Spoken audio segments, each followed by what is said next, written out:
السلام عليكم، مرحبا بكم في قناة موستا كيتشن. وصفة اليوم من الحلويات الإسبانية جد مشهورة. هذه الوصفة تجي شابة بزاف، تقروش وسهلة، مخدومة بالاباطاشو. كما تعرفوا لاباطاشو كنت شاركتها معكم من قبل، يعني نظن فيديو اللي قبل هذا. وصفة ناجحة 100% من أول مرة، أول تجربة. ننصحكم تروحوا تشوفوها لما زال ما شافتوهاش. راح نخلي لكم رابط تاعها في صندوق الوصف. اول حاجه راح نبداو بلاباطاشو. درت هنايا 150 ملي تاع ماء، 20 غرام تاع سكر، وهنا درت الزبده 40 غرام.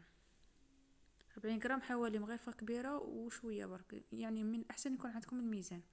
بعد ما درنا هاد الزبده والماء يغلو مع بعض، بعد ما نشوفوهم غلاو وهاد الزبده كامل دابت، نروح نديرو الفرينه هنايا من نديروها لازم النار تاعكم تكون قليله بزاف، ما لازمش تكون مرتفعه الحراره تاع الفرن تاعكم.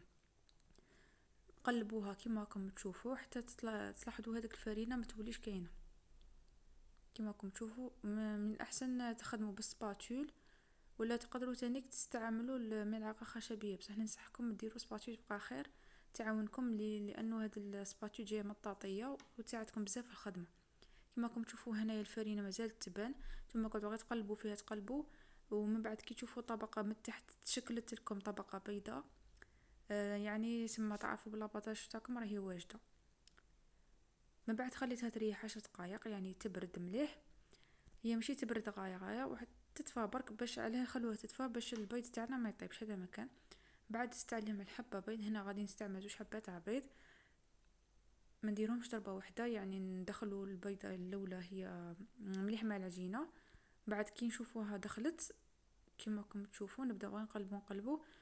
كي نشوفوا العجينه تاعنا عاودت تلمت، نعاودو نزيدو البيضه الزوجه كيما فهمتكم في الفيديو اللي فات تاع لي زيكلير.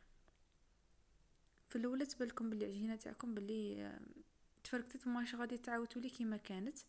كيما قلت لكم تقعدوا غير تقلبوا فيها حتى ترجع متماسكه.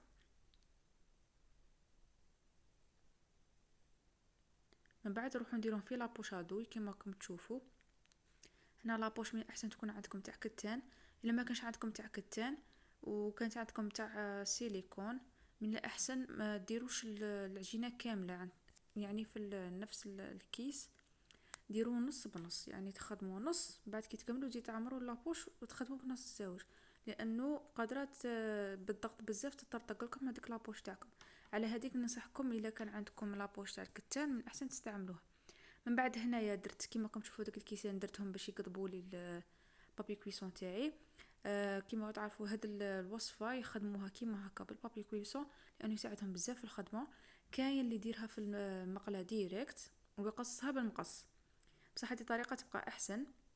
وكاين اللي يربطك شغل الخيط في الحيه اللي يعني تقلوا فيها، سواء كانت سبيره ولا مقله تكون غامقه شويه، باش كي ديروا الزيت يعني الزيت تاعكم يكون شويه كميه كبيره ماشي زعما قليله، باش الشوروس تاعكم يطيبوا مليح، راكم فاهمين.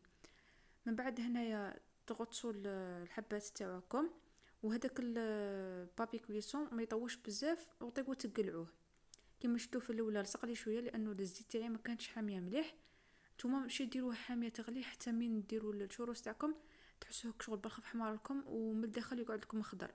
لا، خلوها شويه يعني تكون شويه دافيه، يعني كي تقيسوا الحبه تاعكم في الاولى ديرلكم شويه هكا كرغاوي هكا، راكم فاهمين.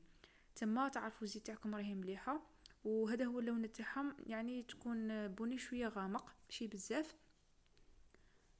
هاد تحصلوا على هذا الشكل، وانتم ديروا اشكال اللي بغيتوهم، تبغوهم مدورين ولا هكا طوال. يعني هاد الوصفه تشبه بزاف اللبانه اللي نديرو في رمضان مع الزلابيه. بعد نروحو نوجدوا لاصوص تاعنا تاع الشيكولا. درت الحليب كيما شفتوا، السكر وطرف تاع الشيكولا حوالي 50 غرام. المقادير كلها غادي تلقاها في صندوق الوصف كيما العاده.